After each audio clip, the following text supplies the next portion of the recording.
Unique New York. Hands can tell us a lot of things. In fact, as exemplified by this handy graphic right here, we've been using our hands to communicate since the early 19th century. But what do the hands from the secret book tell us? Are they telling us anything at all? Is there maybe some patterns in the way that they're formed, the way that they're not formed? Today on Cole's Corner, we're going to examine those hands and have a look at what exactly is going on as they clasp and hide and wave and push and whatever that freaky thing is that it's doing in image 9. We're going to take a look at all that stuff today. Today, we're talking about hands.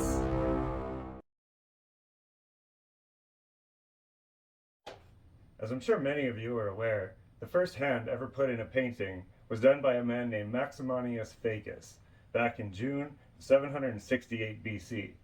On the back of the painting was an inscription that read, "A hand with but a single finger expressed will take care of anger, no more, no less." This is him here.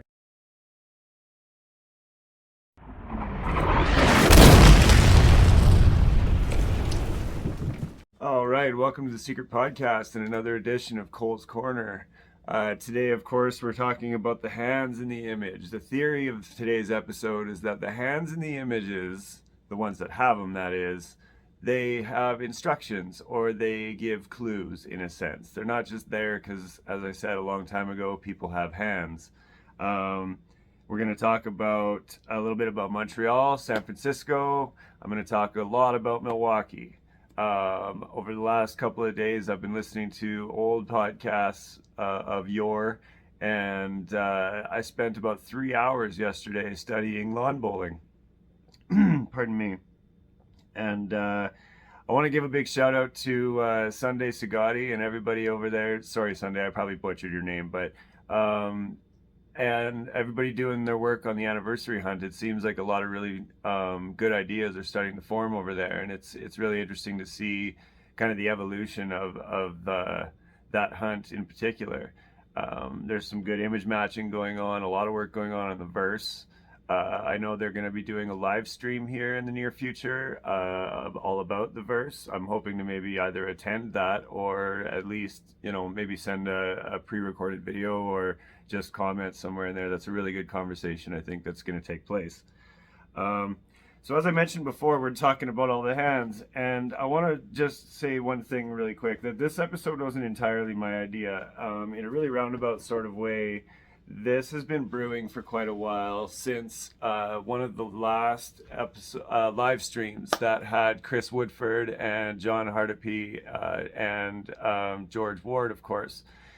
They were talking, now they weren't specifically mentioning the hands necessarily, they were talking about certain aspects of the puzzle that are, saying things that we're not quite picking up on, if I remember correctly. And one of the things that they talked about was the San Francisco puzzle, and it inspired me, that particular conversation, because they had mentioned, hands, the arms being kind of wrapped around each other, being a symbol sort of unity and unison and coming together sort of thing. And it inspired me to think about the word linking, because those arms are linking, and some of the hands, like in the Charleston image and the Houston image as well, they're linked together. And ironically or coincidentally, however you want to look at it, one of my favorite places to look for a cask in San Francisco is Lincoln Park golf course area, because of course I always thought the use of Lincoln was interesting in a lot of puzzles, because and like, I know nothing of the history of Abraham Lincoln other than the fact that he was shot in a theater. They still actually, somebody has his chair that he was killed in a museum. It was red. Anyways, and I thought the word linking and Lincoln, were sort of the same, and one was sort of slang for the other in a sense. Like, you could use one in place of the other, right? And I thought that was really interesting, and it sort of brewed a bunch of ideas, like what other things could we learn by looking at the hands in these images and stuff. And of course, Montreal will always perplex us, because that finger cannot possibly be doing what it looks to be doing unless that person's hand is broken. And it's just really interesting that it was painted the way it was, because for it to be that mangled, that has to be intentional, right? Like one would think that that has to be something like John Jude Palancar is too good of an artist to accidentally mess up that perspective that way. You know what I'm saying? So I started to really think about all the different hands in the pictures. Now, today's episode isn't going to be an analysis of the puzzle. It's going to be an analysis of how to interpret, or different ways to interpret these elements that are within 9 of the 12 images. And so, we can get started on a lot of these things. And Boston was another really good example. Boston, actually, in my opinion, anyways. Now Boston is only one of 3 solved images, and of those 3, it's the only one that has like a prominently visible set of hands. The centaur holding the chalice in Cleveland doesn't really look like, those hands aren't really, they're not showing you anything. You're more focused on the cup that's in the hand than you are the hand itself. And of course, Chicago is just a head with shoulders. So, one could argue that the hands on the fairy on its shoulder, could matter in a sense, but you're not looking for that. You're looking at that particular element as a whole, representing, the Great Lakes statue. So in Boston, all of this, of course, is hindsight because it was solved. But I always really thought that you could take the picture of the lady or the witch in Boston and give her a ball glove, and it kind of looked like she was a back catcher, for lack of a better comparison. And that in that particular case, there's not really an instruction per se, other than that same arm that I put the ball glove on happens to be the one that has the foot and the home base in it, right? So I mean, it's kind of telling you where the back catcher lives, sort of, is right there. And again, that's a very hindsight, could be completely idiotic comparison. But moving on, in New Orleans, you've got a whole bunch of hands. You've got different categories of hands. You've got clock hands. You've got the hands of the boy in the middle, that doesn't say Dig Jacks. You've got the main hand at the bottom holding the mask.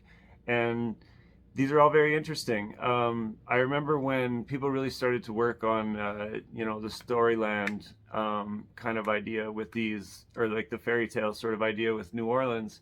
The fact that people found hair on the wrist inspired someone to, think about the Little Red Riding Hood and the wolf wearing the grandmother's clothing and things, right? So these hands obviously have a lot more influence on the puzzle than I think they're getting, getting credit for, in a sense. And we're starting to come out with these ideas. And I guess I'm trying to accelerate the conversation a little bit here when it comes to that.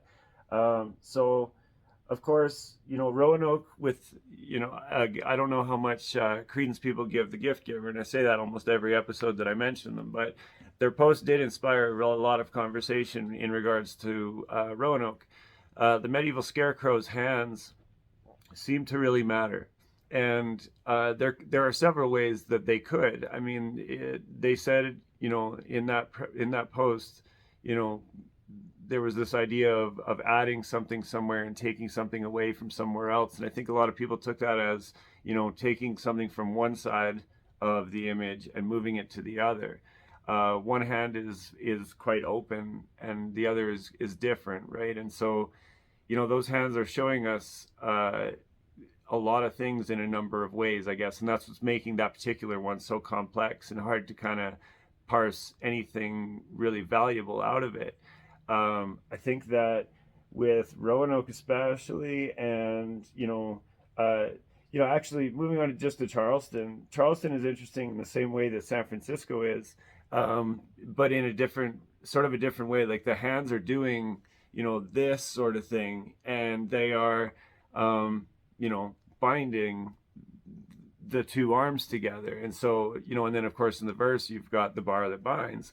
And I think these are ways to kind of connect everything in a sense, you know. Like I've always felt that the bar that binds was the bridge between Sullivan's Island and the mainland South Carolina, and you know her arms are kind of creating a bridge from one side to the other. And you know, in San Francisco, of course, they're doing sort of the same thing as in Houston, where you know they're crossed. Houston is interesting because the hands aren't even really there. You know, they're hidden in the in the armpits or whatever, and you know, so maybe they're showing you that you have to cross from you know under one thing to another. You know, so they give direction in a lot of ways. New York's hands seem to be doing like an Iron Man thing where they're propelling her upwards, you know, like an angel. Uh, but ultimately, today I wanted to talk about Milwaukee. Now, I went back and listened to the entire first Milwaukee episode that JM did with George and a guy named Savril, who was kind enough to go and do like a boots on the ground walkthrough of JM's theory on Milwaukee, and it's one of the most informative episodes of the Secret Podcast that I've ever heard, and it's one of my favorites for sure. Um, it was nice to listen to JM work the puzzle. You know what I mean? The guy had a really interesting way of speaking about it. That group of guys in general had a really interesting way of speaking about it.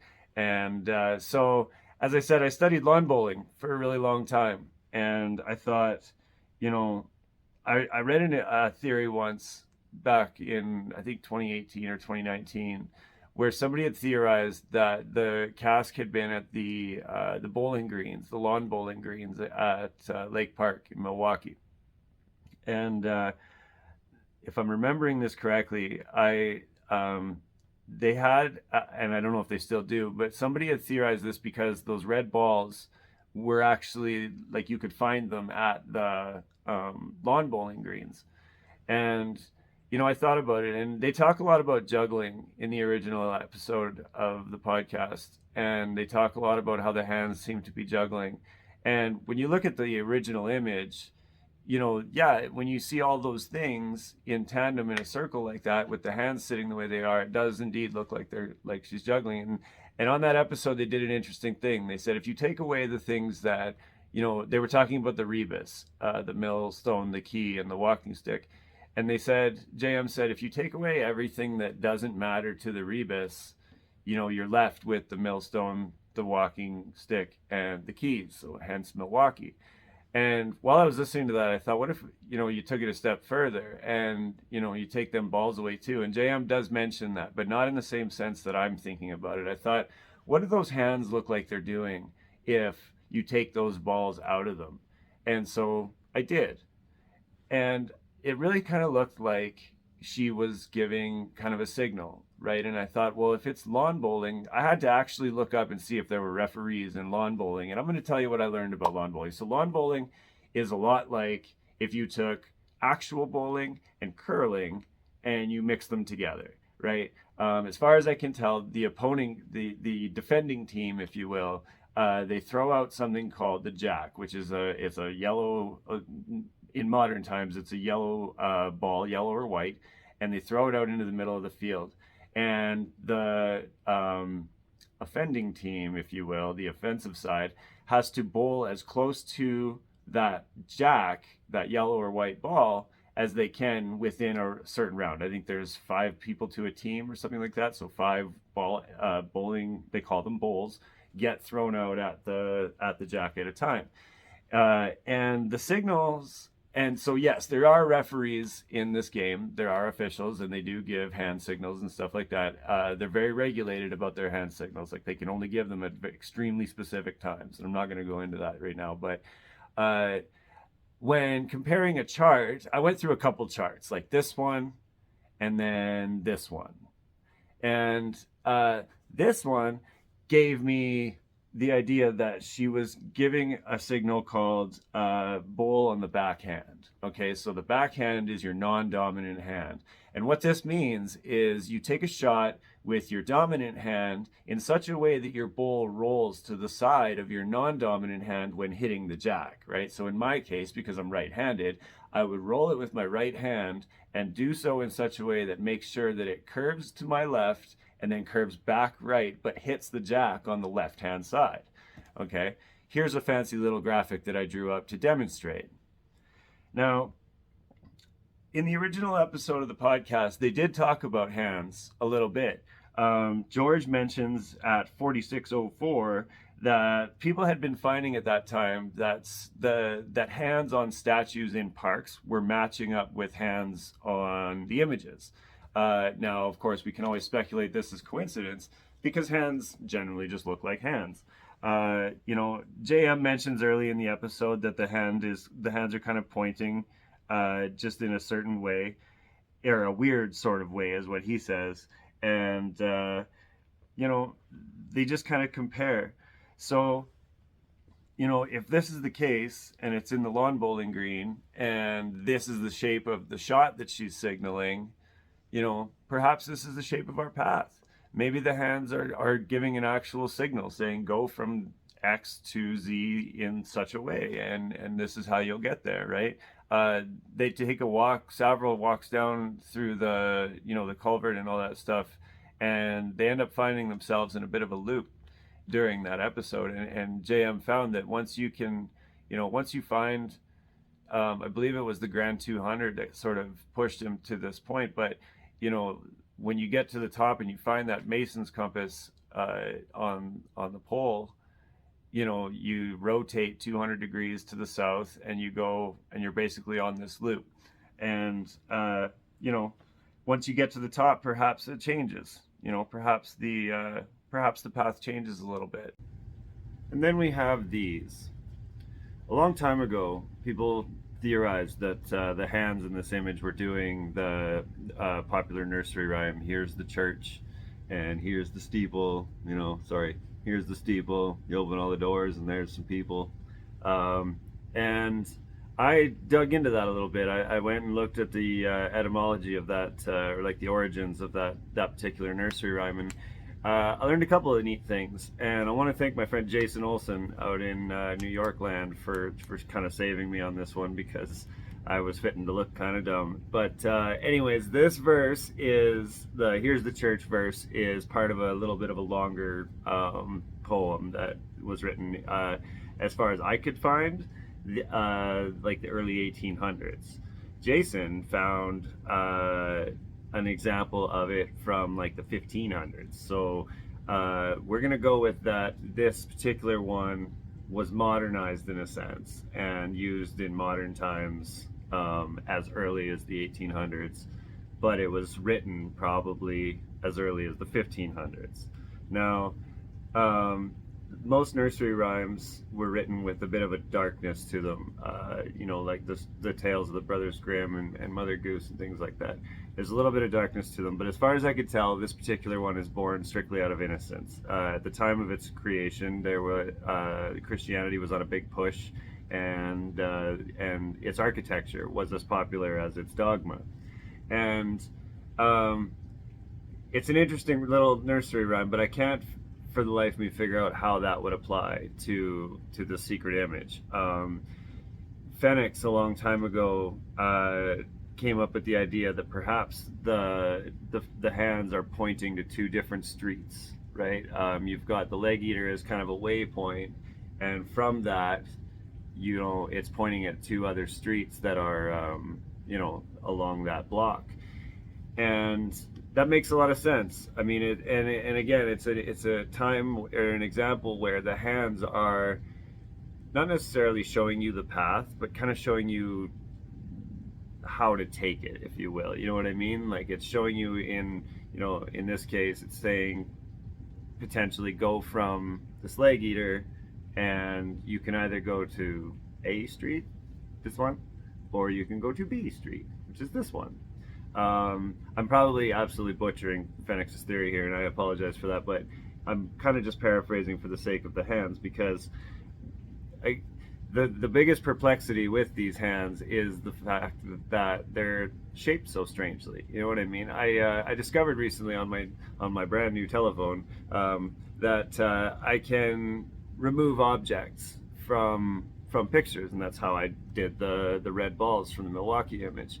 And I did that a couple of times. Here's an example of the I guess we'll call it the outer hand, the one you can see the whole thing, is here.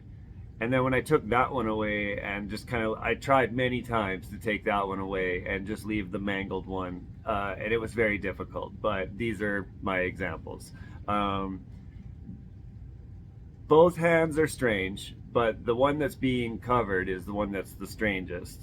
And again, I kind of I want to say that that's intentional, because I don't think JJP would make a mistake like that. And maybe it's rude of me to even call that a mistake necessarily, but it just seems so strange, and like it's next to impossible to recreate that physically. And so, it just seemed really, really weird. And I think, like, these hands in this picture, I think these ones matter quite a bit.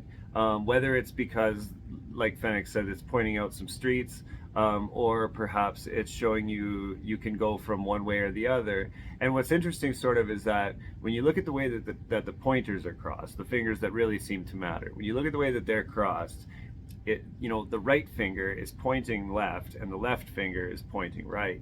And I don't know quite what that would mean, but it's sort of, in my opinion, it's saying sort of you can go from either side, or like you can go from one way to the other, or from this way to this way, or this way to this way, if you know what I mean. And either way, you end up in the center and get to the X marks the spot.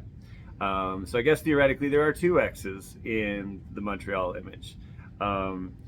I decided to end this episode on this particular one because I have no answers, only speculations for it, and I'm opening the conversation, I suppose, to the rest of you to kind of dig in to these hands and try to figure, what they could mean, and where that might take you. You know what I mean? I'm of the opinion that the Montreal cask was at the Mount Stephen Club, and I think that those hands are sort of kind of pointing to, they could be pointing to a number of things on the grounds of Mount Stephen Club. And so, I'm starting more and more to put more effort into, like, analyzing that sort of aspect. I think it's important. Arthur, rest his soul, he used to do an interesting thing with these images where he could isolate certain elements, and he would take them all apart and kind of lay them out on sheets. He did this for one of the puzzles I created for my puzzle company, and he did this for I want to say the Roanoke image one time. I can't remember, but he used to do this, and it was I thought this was an important methodology to literally find the most important elements of the images and kind of just separate them from each other and look at them on their own kind of grounds, if you will. And I think with Montreal, because there's so little in the image, especially given that it's the only one that has no indication of outdoorsiness, there's so little actually offered to you. But the few things that there are showing you a lot of stuff all at once, and it's a matter of kind of parsing all that apart and taking it apart and looking at them on an individual level, and then discovering where the connections are and where the path is taking you. On that note, I want to thank everyone for their patience in waiting for this episode to come out. As I'm sure you can tell, it took a little bit of time with editing and all that kind of fun stuff, putting in the fancy pictures and all that. Actually finding the time to record these things are a little bit difficult for me right now. But thank you for watching, and be kind to each other. Keep digging. I love you all.